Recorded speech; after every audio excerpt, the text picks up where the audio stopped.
Swayam Prabha. Digital India. Educated India.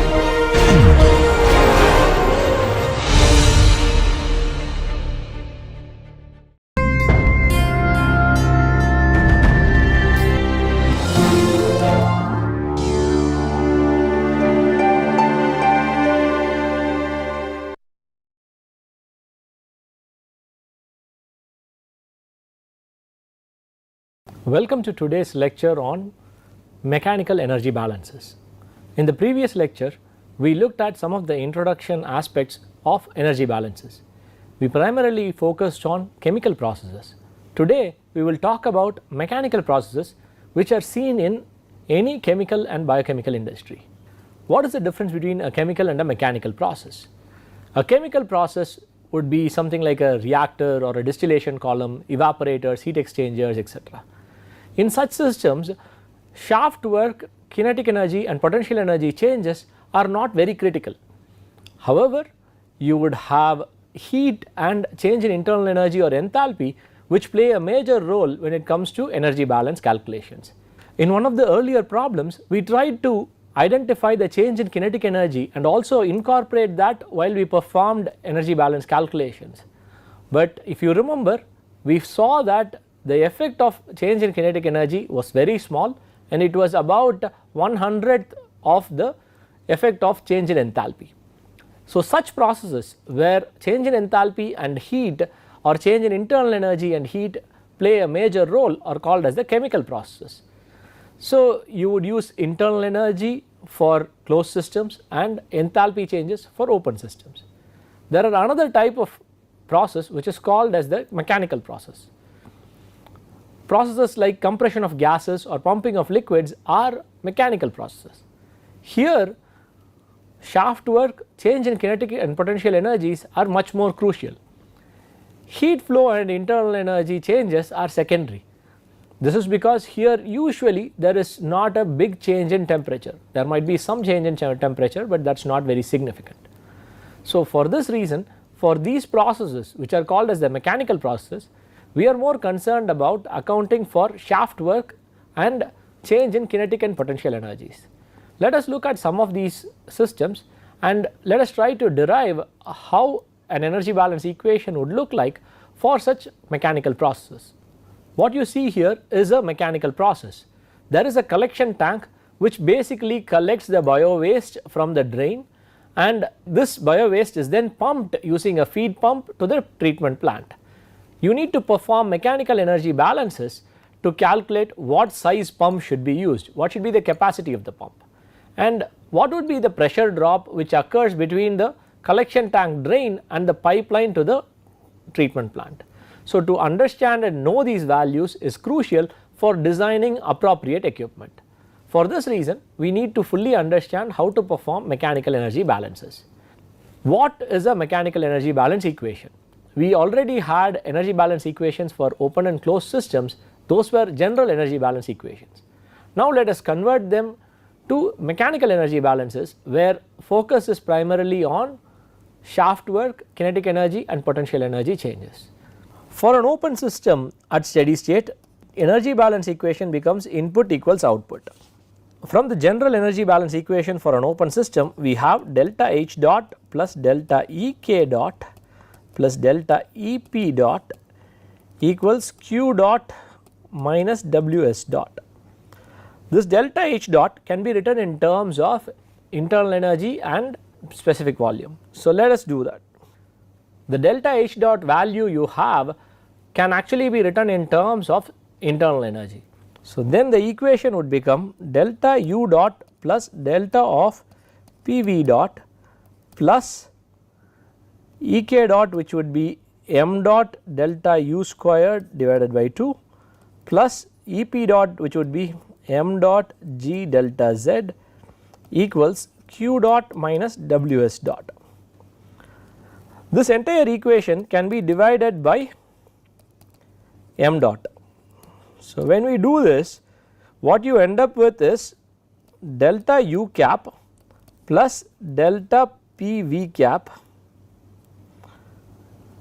plus delta U squared by 2 plus G delta Z equals q dot minus ws dot divided by m dot. Rearranging this equation, we can get delta p divided by rho plus delta u square by 2 plus g delta z plus delta u cap minus q dot divided by m dot would be equal to minus ws dot divided by m dot. What I have done here is delta p times v cap I have converted to delta p divided by rho. V cap is specific volume which is equal to 1 by rho. So, by substituting density in terms of specific volume, we get delta p divided by rho instead of delta p v cap. So, the rest of the terms are the same except for some rearrangements in the equation. The term within the bracket, which is delta u cap minus q dot divided by m dot, is also called as friction factor, which can be written as f prime. So, the equation then becomes delta p divided by rho plus delta u square by 2 plus g delta z plus f cap equals minus ws dot divided by m dot. In situations where friction factor is equal to 0, such as smooth pipes and things like that, this f prime or f cap can actually be equated to 0. So, friction factor can be 0 in certain conditions. If shaft work is also 0, then ws dot will also be equal to 0, giving the equation delta p divided by rho plus delta u square by 2 plus g delta z equals 0. The first equation we have here, which is delta p divided by rho plus delta u squared plus g delta z plus f cap equals minus ws dot divided by m dot, is called as the general mechanical energy balance equation. The second equation which I have at the end, which is delta p divided by rho plus delta u squared by 2 plus g delta z equals 0, is the Bernoulli's equation. It is a simplified form of mechanical energy balance equation applicable to specific systems where there is no friction or shaft work. So, with this derivation, we can move on to performing some mechanical energy balance problems. Here is the first example problem. Water flows through the system shown here at a rate of 20 liters per minute. Estimate the pressure required at point 1 if friction loss is negligible. So, you have been given a system where water is flowing, you have also been told that friction loss is negligible. So, using the system, let us perform mechanical energy balance calculations. The general mechanical energy balance equation would be delta p divided by rho plus delta u squared by 2 plus g delta z plus f cap equals minus ws dot divided by m dot. In this system, we have been told that there is no friction, which means the friction factor can be equated to 0, and we also know that there is no shaft work because there are no moving parts in the system, which means ws also goes to 0. So, for this system, we can use the Bernoulli's equation for performing mechanical energy balances. So, Bernoulli's equation is delta p divided by rho plus delta u squared by 2 plus g delta z equals 0. We have been asked to calculate the pressure at point 1. We also have the information about pressure at point 2, which is 1 atmosphere. We have information about delta z because we know the difference in the height between point 1 and point 2 is 50 meters. The value we need to calculate is delta u squared. For this, we need to know the velocity of water flowing at point 1 and point 2. As the cross sectional areas are different, the velocities would also be different. Based on the volumetric flow rate, which is 20 liters per minute, we can calculate the velocity or the linear velocity as volumetric flow rate divided by cross sectional area. So, let us try and do that. Linear velocity at point 1 u1 would be equal to 20 liters per minute, and if you want to convert this liters to meter, it would be meter cube, it would be 1 meter cube contains 1000 liters times, we also have to convert minutes to seconds, which would be 1 minute contains 60 seconds. So, this is now converted to meter cube per second. We want to divide this by cross sectional area, which would be pi r squared. Pi is 3.14, r here is 0.25 squared. This 0.25 is the radius of the pipe at 0.1. So, this is in terms of centimeters. So, we need to convert this to meters. So, this is actually centimeter squared. So, we want to convert this to meter squared. So, this would be 1 meter squared contains 10 power 4 centimeter squared. So, in this equation you have centimeter squared getting cancelled, minute getting cancelled, liters getting cancelled, meter squares getting cancelled, and you end up with meters per second, which is the linear velocity. So, u1 is actually equal to 17 meters per second. Similarly, you can calculate u2, which would be equal to 4.24 meters per second. You actually do not have to perform all the calculations which we did to calculate u2. What you see is the cross sectional area at point 2 is going to be 4 times the cross sectional area at point 1. This is because you have the radius which is twice the radius of point 1 at point 2. So, the radius at point 2 is 2 times the radius at point 1, which means the cross sectional area at point 2 will be 4 times the cross sectional area at point 1. This means the linear velocity will be 1/4 of the linear velocity at point 1. So, therefore, we get u2 equals 4.24 meters per second. So, we need to calculate delta u squared, which would be u2 squared minus u1 squared, which is 4.24 squared minus 17 squared, giving a change in velocity squared as minus 271 meter squared per second squared. We can substitute this value to the Bernoulli's equation and we will be able to calculate the pressure drop. We have delta P, which is equal to P2 minus P1, and we have delta Z equal to 50 meters, and we have delta U squared equal to minus 271 meter squared per second squared. So, here we already know the value for P1, which is 1 atmosphere, that is equivalent to 1.013 times 10 power 5 pascals. Now, using this value, we can substitute all of them into the Bernoulli's equation, which is delta P divided by rho plus delta U squared by 2 plus G delta Z equals 0. Substituting all these values, we can get the value for pressure at point 1 as 4.56 bar. Please perform appropriate unit conversions to verify if the value I have is correct. Moving on to the next problem, we will try and solve this example problem where all the parameters are given to us in American engineering units. If you are not familiar with American engineering units, I recommend that you rewatch the video where we discussed units and dimensions. I would have gone through the aspects related to American engineering system. We will try and apply those principles here in this problem, and you will be able to understand what are unique to American engineering system. Gasoline with density of 50 pound mass per feet cube is to be siphoned from a tank. The friction loss in the line is 0.8 feet pound force per pound mass. Estimate how long it will take to siphon 5 gallons, neglecting the change in liquid level in the gasoline tank during the process and assuming that 0.1 and 0.2 are at 1 atmosphere. So, here you have a friction loss. The friction loss term uses pound force. As I mentioned right now, you should go back and look up the video on units and dimensions to understand the inherent problems with pound force term.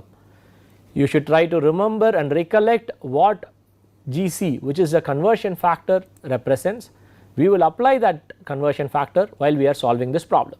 The general mechanical energy balance would be delta P divided by rho plus delta U squared by 2 plus G delta Z plus F cap equals minus Ws dot divided by m dot.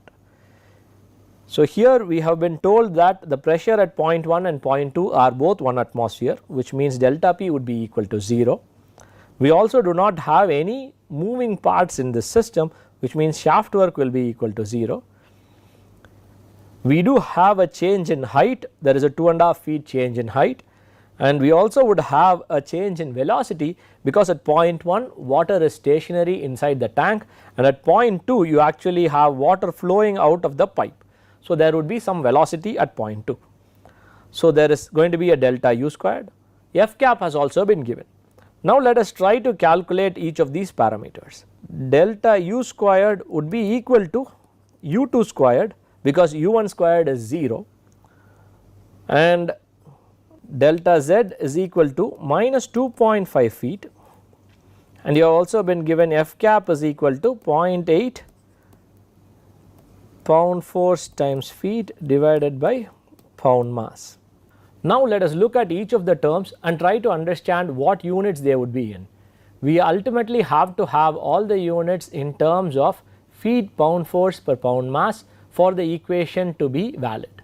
That is the rule for dimensional homogeneity. So, taking that into account, the U2 squared divided by 2 which you would calculate would actually be in terms of feet squared per second squared.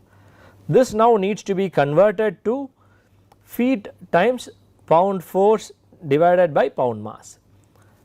The second term which you would calculate is in terms of delta Z times g. So, g is acceleration due to gravity, which would be feet per second squared, and delta Z would again be feet. So, therefore, the units for delta Z times g would also be feet squared by second squared. This also needs to be converted to pound force times feet divided by pound mass.